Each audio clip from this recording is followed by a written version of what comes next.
प्रिय स्टूडेंट, आप सभी को के स्टडी ग्रुप में स्वागत करता हूं। ठीक है, आज आप लोग को हम पढ़ाएंगे पीजी सेमेस्टर 2 का जो पेपर नंबर 5 का एक लेसन है, कॉन्फ्रेंस पेपर। ठीक है, इसको कॉन्फ्रेंस पत्र लेखन बोलते हैं और इंग्लिश में लिखा हुआ राइटिंग कॉन्फ्रेंस पेपर। ठीक है, और काफ़ी सरल शब्दों में समझाने का प्रयास करेंगे। ठीक है, और एग्जाम के पॉइंट ऑफ व्यू से इस क्वेश्चन बहुत ज़्यादा महत्वपूर्ण हो जाता है। यह कॉन्फ्रेंस पेपर कॉन्फ्रेंस पेपर है, इसको हिंदी में एक और भाषा बोल सकते हैं। इसका जो वर्ड निकलता है वो सम्मेलन पत्र लेखन। ठीक है, या एग्जाम में पूछ दे कि कॉन्फ्रेंस पत्र लेखन क्या है और ऑब्लिक कॉन्फ्रेंस पत्र लेखन छोड़ के पूछ दे सम्मेलन पत्र लेखन क्या है, तो आप लोग को गड़बड़ नहीं हो रही। आप लोग को याद रखना है इंग्लिश में writing conference paper. Writing conference paper का ही मतलब होता है सम्मेलन पत्र या कॉन्फ्रेंस पत्र लेखन। ठीक है, और काफी सरल शब्दों में समझाने का प्रयास करेंगे क्योंकि आप लोग का एग्जाम बहुत ही नजदीक है प्रिय स्टूडेंट। ठीक है, तो कॉन्फ्रेंस पत्र लेखन क्या होता है, देखिए काफी सरल शब्दों में समझाने का प्रयास कर। कॉन्फ्रेंस यानी कौन, ठीक है, फ्रेंड्स, ठीक है, FRENC फ्रेंड्स। ठीक है, कौन मतलब कॉन्फ्रेंस यानी ऐसा ऐसा सम्मेलन जिसमें अनेक लोग की भागीदारी होती है। क्या, मान लीजिए कि सपोज डैट, मान लीजिए कि यहाँ पे सभा हो रहा है। ठीक है, ये कोई गांव है। ठीक है, ये गांव है। इस गांव में मान लीजिए कि कोई सभा हो रहा है, तो सभा हो रहा है तो इसमें अनेक लोगों की भागीदारी, इस यहाँ पे अनेक लोगों की भागीदारी होती है। देखिए इस तरह बता सकते हैं, मान लीजिए ये गांव हो गया आपका। ठीक है, ये गांव हो गया और मान लीजिए ये आदमी, ठीक है, ये आदमी है, ये आदमी प्रिय स्टूडेंट। ठीक है, ये आदमी है। मान लीजिए इस यहाँ यहाँ गांव है, गांव में एक सभा हो रहा है। ठीक है, ये सभा हो रहा है बैठ के, तो ये जितने लोग सम्मेलन में भाग लेंगे, ठीक है, ये जितने लोग आदमी है सब इसमें भाग लेंगे। इसमें अनेक लोगों की भागीदारी, सम्मेलन में अनेक लोगों की भागीदारी होती है। और जो भागीदारी होते हैं ना, इसमें अनेक लोगों की यानी सारे लोगों की भागीदारी होती है। ठीक है, या जो गांव में सभा हो रहा है, या यह शिक्षा से संबंधित हो सकता है। क्या, शिक्षा से संबंधित हो सकता है, रोजगार से संबंधित हो सकता है आपका, फिर बोल सकते हैं किसान सम्मेलन से संबंधित हो सकता है, या किसी प्रकार का सम्मेलन हो सकता है। ठीक है, और सम्मेलन होने के बाद जब एक जगह जब जमा हो जाते हैं तो अपना विचार देते हैं। ठीक है, जब एक जगह ये सारे लोग एक जगह जमा हो जाते हैं तो इस सारे लोग, जो ये आदमी है, ये आदमी, ये आदमी, ये सारे लोग भी इसमें एक जमा होकर फिर अपना विचार देते हैं और उस पर निष्कर्ष निकाला जाता है कि कौन सा विचार सही होगा, कि किसके हित में काम किया जाए। बस विचार निकालने के बाद एक लिखित रूप होता है ना, वो सरकार को देते हैं। लिखित रूप में सरकार के जितने भी विचार हुआ एक यहाँ से विस्तार से निकलता है, यहाँ पे जाके सरकार को देता है। मान लीजिए ये सभा हो रहा है। ठीक है, यहाँ पे सारे लोग भागीदारी दिए, यहाँ पे ये जितने लोग थे, ये जितने जितने लोग थे, ये यहाँ पे ये सारे लोग की भागीदारी रही सभा में। ठीक है, सारे लोग की यहाँ भागीदारी रही। फिर यहाँ से एक पत्र लिखेगा, वो लिखित रूप, यहाँ सरकार है। ठीक है, यहाँ पे सरकार है, और फिर जो इस सभा से निकला वो लिखित रूप एक सरकार को देंगे। इसे हम सम्मेलन पत्र लेखन कहते हैं या कॉन्फ्रेंस पत्र लेखन कहते हैं।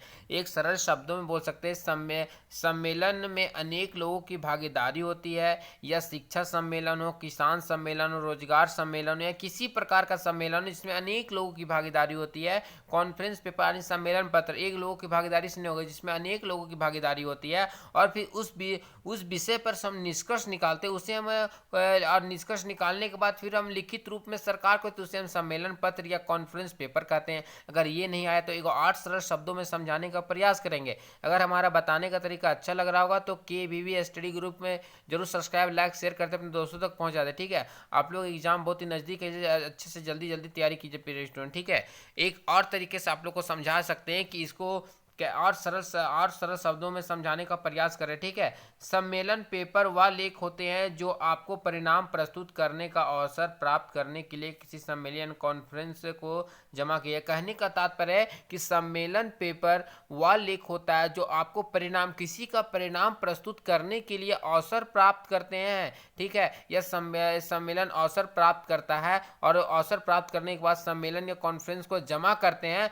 परंतु आजकल की दौर जो टेक्निकल युग की दौर है, उस समय आजकल के प्रयोग में बात करें तो आमतौर पर एक पीपीटी के साथ मौखिक तो होती है, और पीपीटी के साथ एक मौखिक होती है, लेकिन शुरुआत में आपको एक या लेख जमा करना था, और शुरुआत में आपको एक लेख जमा करना होता है जिसकी समीक्षा सम्मेलन आयोजकों के द्वारा की। जब मान लीजिए वहाँ पे कोई सम्मेलन हुआ तो कोई को अपने विचार दिए तो लिखित रूप से वहाँ पे एक सम्मेलन में सभा और वहाँ पे देना होगा, फिर आयोजकों के द्वारा, जो आयोजक होते हैं उसके द्वारा उस द्वारा लिया जाता है, और ताकि यह तय किया जा सके कि आपको सम्मेलन प्रस्तुत करने का मौका मिला है या नहीं। ठीक है, मौका मिलता है या नहीं, ये यहाँ प्रस्तुत करता है, इसे ही सम्मेलन पत्र कहते हैं। अब बोल देगा कि सम्मेलन पत्र क्या है, तो आपको इतना लिखना होगा। बोलेगा सम्मेलन पत्र लेखन के प्रारूप का वर्णन करें, तो आपको ये प्रारूप भी याद रखना है। कोई भारी नहीं है प्रिय स्टूडेंट, काफी सरल शब्दों में समझाने का प्रयास कर रहे हैं। ठीक है,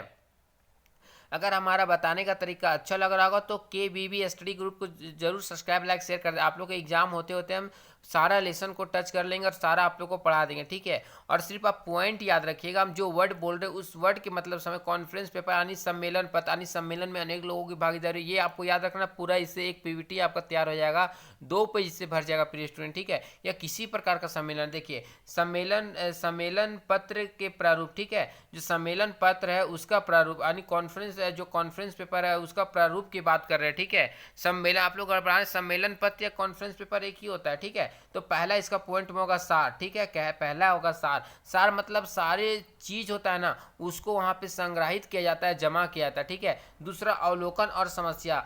देखिए, अब सम्मेलन पत्र लिख रहे हैं तो सबसे पहले अवलोकन करना होगा ना कि क्या सही है क्या नहीं है। ठीक है, अवलोकन का समस्या किया जाता है, उसके बाद प्रस्तावित विधि, उसके बाद निष्कर्ष और संदर्भ होता है। ठीक है, तो इसको भी आप लोगों को बताते डील करते हैं। ठीक है, काफी सरल शब्दों बता रहे। ठीक है, सार, सार का मतलब क्या होता है, सार या पेपर का पहला खंड है। क्या, सार पेपर का पहला खंड होता है, या शोध के निष्कर्षों को या शोध के जो निष्कर्ष होते हैं उसे सारांशित करता है। ठीक है, और इसमें कई बिंदु जैसे शामिल हो सकते हैं, जैसे शोध उद्देश्य, उपयोगी की जाने वाली विधियां और शोध निष्कर्ष। क्या, उद्देश्य, शोध, उपयोग की जाने वाली विधियां, शोध निष्कर्ष, ये शामिल। सार में यानी सभी लोग, हर चीज की भागीदारी होती है। ठीक है, उसका उद्देश्य भी उसमें महत्व रखता है, उपयोगिता भी महत्व रखता है, विधियां भी महत्व रखती है, शोध निष्कर्ष भी महत्व रखता है। ठीक है, सार में।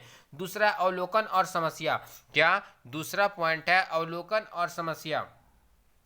यह शोध विषय का एक संक्षिप्त अवलोकन प्रदान करता है, यह शोध विषय का एक संक्षिप्त अवलोकन प्रदान करता है, क्योंकि जो हमारे पास सम्मेलन हुआ उस सम्मेलन में जो पत्र मुझे प्राप्त हुए उसमें तो हम अवलोकन करते तभी तो हम संक्षिप्त अवलोकन प्राप्त करते हैं। और उस समय, और बात करें उस समय को बताता है जिसे अपने प्रारंभिक शोध के माध्यम से पहचान किया जाए, और उस समय को बताता है जिसमें अपने प्रारंभिक शोध के माध्यम से यह पहचान किया जाए। इस खंड में आदर्श स्थिति और वास्तविक की खाई को उजागर करते हैं।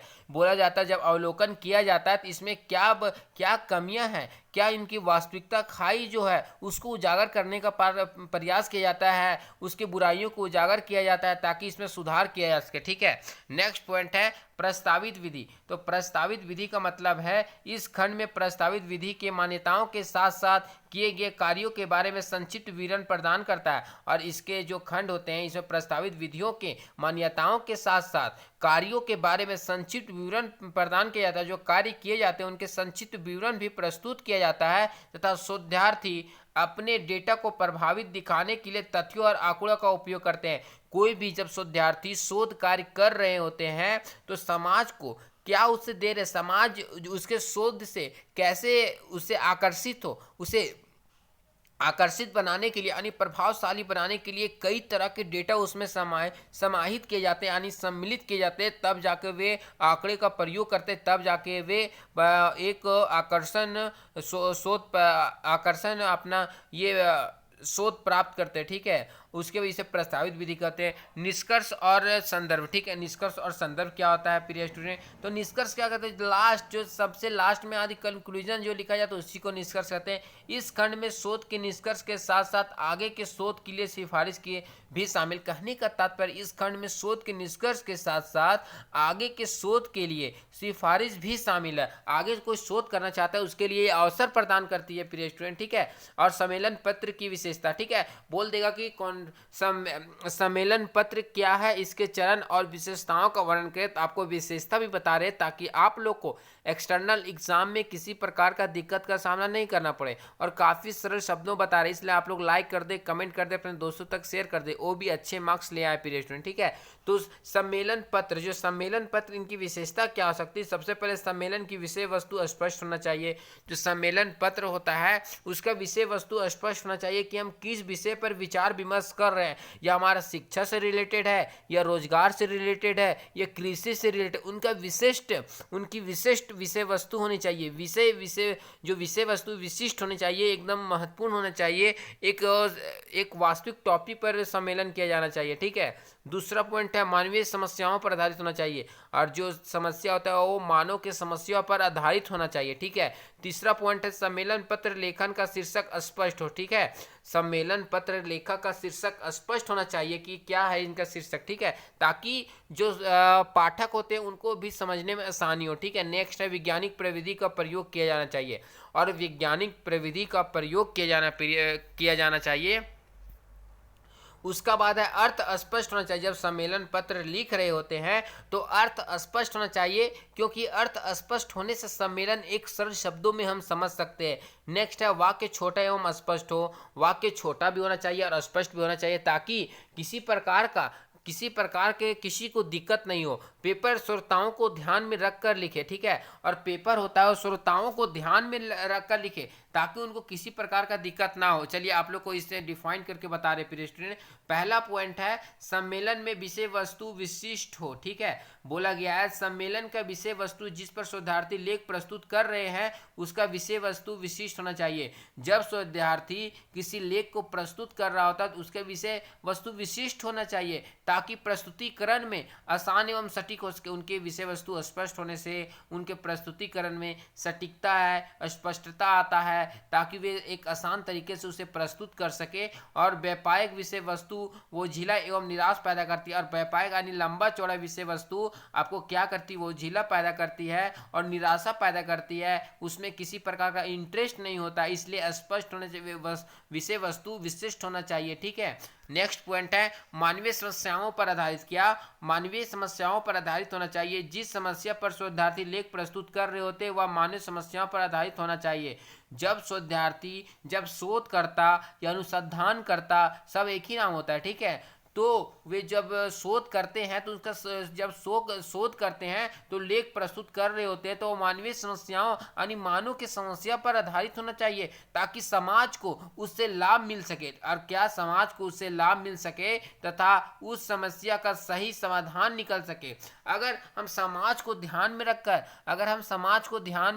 अगर हम शोध करते हैं तो उससे कहीं ना कहीं समाज को अधिक लाभ होता है। ठीक है, लाभ होता है। अगर समस्या को अगर हम अपने दिमाग में रखकर कार्य नहीं करते तो कहीं ना कहीं समस्या और कहीं विकराल रूप ले लेती है और अधिक भयानक स्थिति उत्पन्न हो जाती है। इसलिए जब शोधार्थी शोध कार्य कर रहे होते हैं तो वह समस्या को सामने रखकर और उसका समाधान ढूंढने का प्रयास करते हैं। ठीक है, समाधान निकाल भी सकते हैं।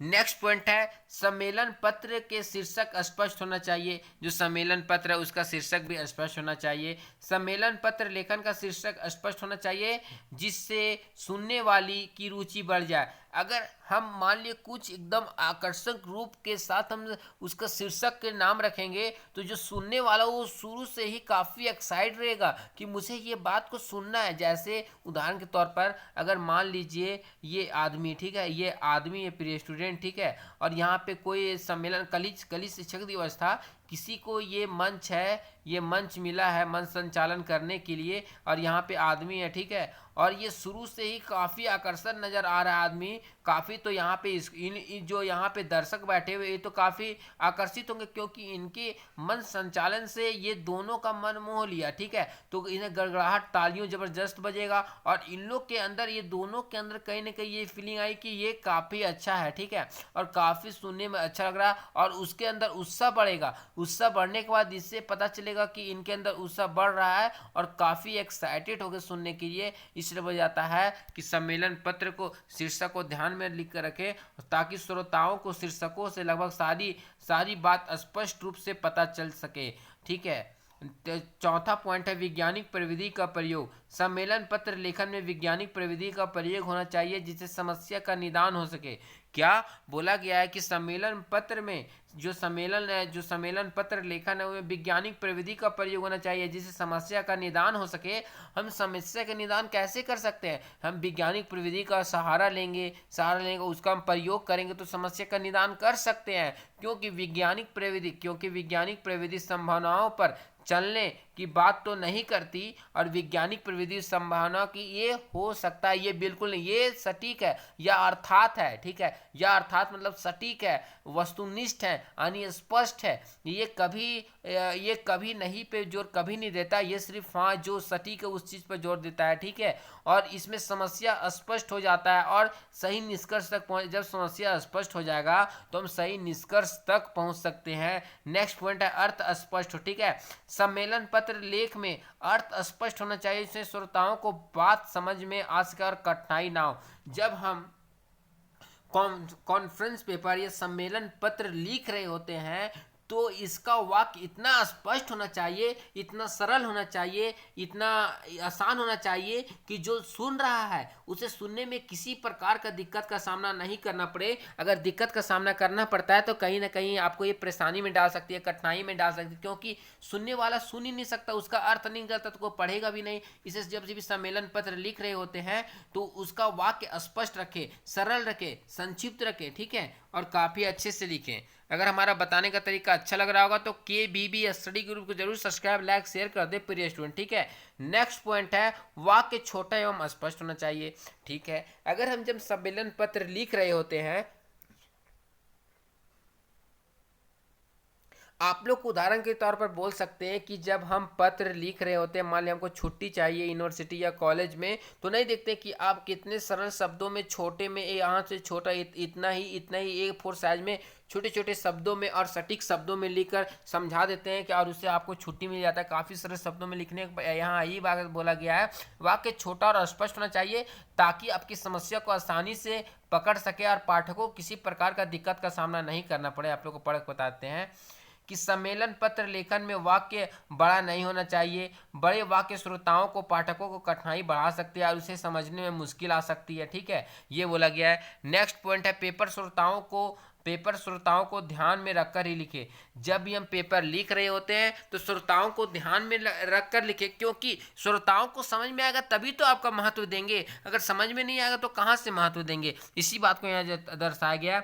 जो भी पेपर लिख रहे हैं वह रोचक हो ताकि श्रोताओं का अध्ययन आपकी ओर बनी रहे। जब हम पेपर लिख रहे होते हैं तो उसका जो रोचक बने यानी आकर्षक बनाए ताकि श्रोताओं का अपना ध्यान अपनी ओर आकर्षित कर सके, आकर्षण बना सके। ठीक है, और सामग्री को सरल लिखे और स्पष्ट परिचय और मुख्य भाग निष्कर्ष के साथ अच्छे से संचित करे।